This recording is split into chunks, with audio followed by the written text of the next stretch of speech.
Ya, Bismillahirrahmanirrahim. Perkenalkan kami dari kelompok 2 mata kuliah kepemimpinan dari Rombel 3, program studi S1 Peternakan Universitas Tidar. Di sini kami eh, akan menjelaskan tentang Nelson Mandela, kepemimpinan Nelson Mandela dari visi misi, tujuan, rencana, eh, tipe kepemimpinan dan inovasi.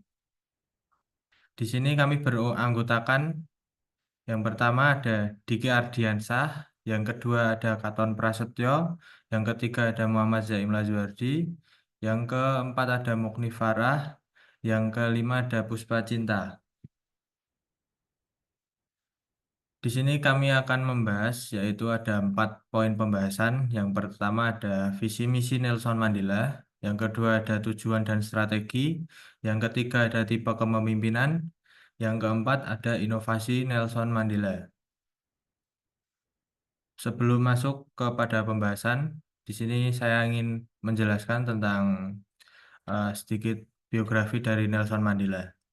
Nelson Mandela lahir pada 18 Juli 1918, adalah seorang pejuang hak asasi manusia dan pemimpin politik Afrika Selatan. Ia terlibat dalam perjuangan melawan apartheid dan bergabung dengan African National Congress ANC pada 1943. Ditangkap pada 1962, Mandela menghabiskan 27 tahun di penjara, menjadi simbol global perjuangan melawan diskriminasi rasial. Setelah dibebaskan pada 1990, ia memainkan peran kunci dalam negosiasi berakhirnya apartheid dan menjadi presiden kulit hitam pertama Afrika Selatan pada 1994. Mandela dikenal karena upayanya dalam mempromosikan rekonsiliasi dan persatuan. Ia meninggal pada 5 Desember 2013 dan dikenang sebagai ikon perjuangan untuk kebebasan dan keadilan. Di sini selanjutnya akan masuki poin pembahasan pertama, yaitu visi dan misi Nelson Mandela yang akan dijelaskan oleh Mas Katon Prasetyo. Kepadanya waktu dan tempat kami persilakan. Visi dan misi Nelson Mandela. Visi.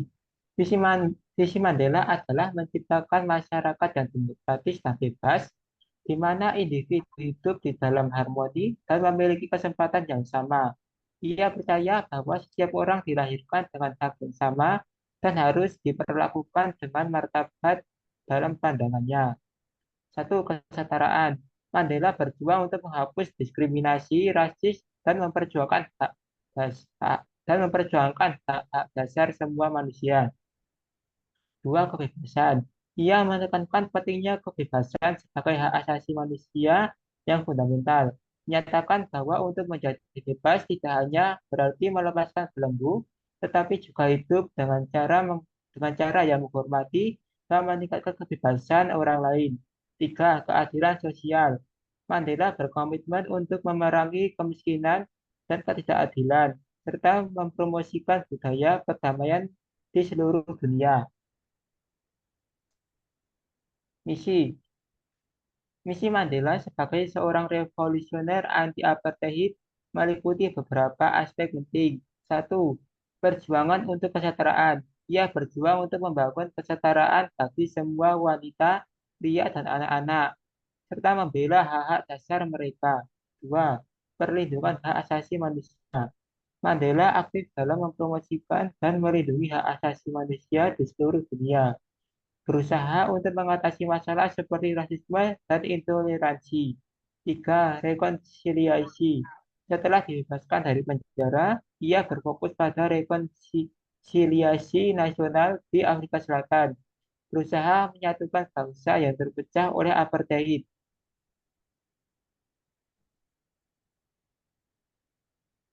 Yang selanjutnya ada rencana strategi kepemimpinan Nelson Mandela yang akan dijelaskan oleh Puspa.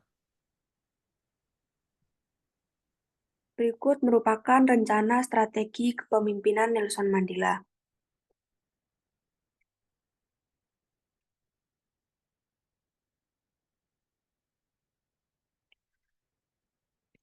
Mengakhiri apartheid, perjuangan politik mobilitas massa, negosiasi, kampanye internasional, penggunaan media, rekonsiliasi.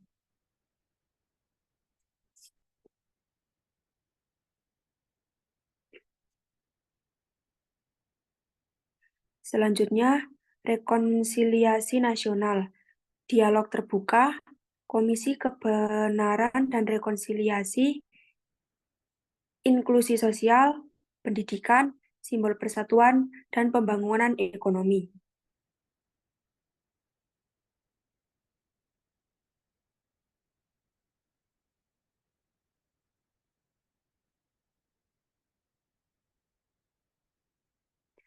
Berikutnya ada pembangunan sosial ekonomi, yaitu pemberdayaan ekonomi, reformasi tanah, pendidikan, kesehatan, keadilan sosial, dan kemitraan.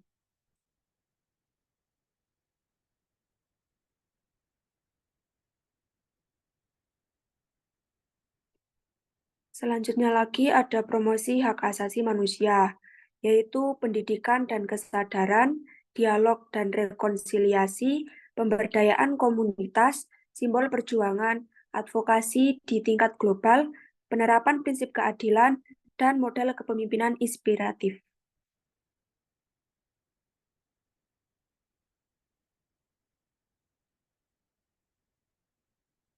Yang selanjutnya lagi ada keadilan dan kesetaraan, yaitu reformasi hukum, pendidikan inklusif, pemberdayaan ekonomi, akses layanan dasar, rekonsiliasi sosial, dan advokasi kesetaraan.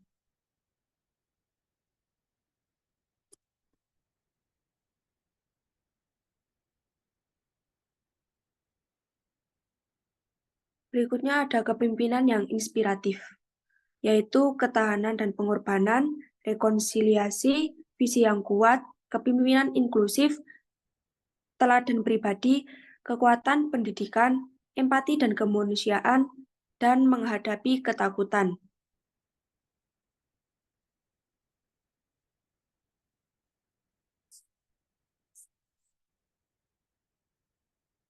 Berikutnya ada stabilitas dan perdamaian, yaitu dialog dan negosiasi, rekonsiliasi dan pengampunan, penguatan institusi demokrasi, diplomasi internasional, dan promosi keadilan sosial.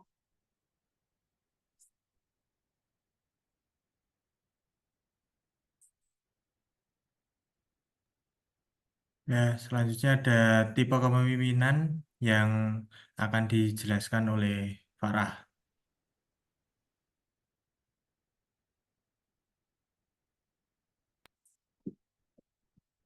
Oke, terima kasih Zaim atas waktunya. Tipe kepemimpinan Nelson Mandela merupakan tipe kepemimpinan yang transformatif. Nah, pada tipe ini Nelson Mandela itu melakukan koordinasi yang sangat efektif. Peran koordinasinya dalam kepemimpinan Mandela yang pertama, mengorganisir berbagai kelompok masyarakat, yang kedua, memobilisasi aliansi politik, yang ketiga, mengintegrasikan struktur kepemimpinan, yang keempat, menyelaraskan tujuan rekonsiliasi nasional, dan ini adalah contoh koordinasi Mandela. Yang pertama, membentuk Komisi Kebenaran dan Rekonsiliasi. Yang kedua, aliansi antara ANC dan Partai Nasional. Yang ketiga, membuat proses dialog dengan oposisi selama apartheid. Yang keempat, rekonsiliasi budaya olahraga seperti mendukung tim rugby nasional. Terima kasih. Selanjutnya ada inovasi dari Nelson Mandela yang akan dijelaskan oleh Diki Ardiansyah. Terima kasih pada Mas Yaim atas kesempatannya. Saya akan menjelaskan tentang inovasi Nelson Mandela. Nelson Mandela menginspirasi inovasi melalui yang pertama kepemimpinan visioner. Kepemimpinan visioner membawa perubahan damai dengan visi kesetaraan. Yang kedua, prioritas pendidikan. Dapat menggunakan pendidikan untuk pemberdayaan masyarakat. Yang ketiga, rekonsiliasi. Dapat mendorong dialog dan pengampuan untuk harmoni sosial. Yang keempat, perjuangan damai. Perjuangan damai dapat mengutamakan perubahan tanpa kekerasan. Yang kelima, ketahanan. Ketahanan juga dapat tetap berjuang meski menghadapi tantangan berat. Yang keenam, pemberdayaan komunitas dapat mendukung pembangunan berbasis masyarakat. Yang ketujuh, nilai universal. Nilai universal dapat menegakkan keadilan, kesetaraan, dan hak asasi manusia. Yang selanjutnya, inovasi Nelson Mandela terletak pada yang pertama, visi yang komprehensif, yang melihat pendapat sebagai alat untuk mencapai perubahan sosial yang lebih luas. Yang kedua, fokus pada kesetaraan. Fokus pada kesetaraan dapat menargetkan kelompok-kelompok yang kurang beruntung dan berusaha mengurangi kesenjangan. Yang ketiga, investasi jangka panjang. Investasi jangka panjang dapat membangun lembaga-lembaga pendidikan yang berkelanjutan. Dan yang terakhir, keterlibatan masyarakat. Keterlibatan masyarakat dapat memberdayakan masyarakat untuk ikut serta dalam pembangunan pendidikan.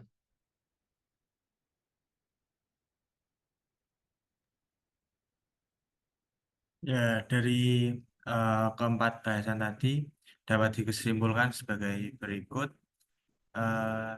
yaitu kesimpulan yang kita dapat adalah Nelson Mandela bertekad untuk membangun masyarakat yang adil dan sejahtera di Afrika Selatan dengan menggabungkan dengan berbagai tujuan dan strategi utama. Ia berjuang melawan apartheid melalui mobilisasi rakyat dan dialog, yang membuka jalan bagi rekonsiliasi nasional dengan mengakui pelanggaran masa lalu dengan mendirikan Komisi Kebenaran dan Rekonsiliasi. Mandela mendorong dialog yang membantu memulihkan kepercayaan antar kelompok. Ia juga menekankan pentingnya pembangunan sosial, ekonomi, dan promosi hak asasi manusia sebagai dasar untuk mencapai kesetaraan. Melalui kepemimpinan yang inspiratif, Mandela tidak hanya merubah nasib negaranya, tetapi juga menjadi sumber inspirasi bagi gerakan hak asasi manusia di seluruh dunia. Ya, mungkin ini saja presentasi dari kami, kelompok 2 tentang visi misi, tujuan dan rencana strategi, inovasi dan tipe kepemimpinan dari Nelson Mandela. Mungkin ini saja, kurang lebihnya mohon maaf. Sekian, Assalamualaikum warahmatullahi wabarakatuh. Waalaikumsalam warahmatullahi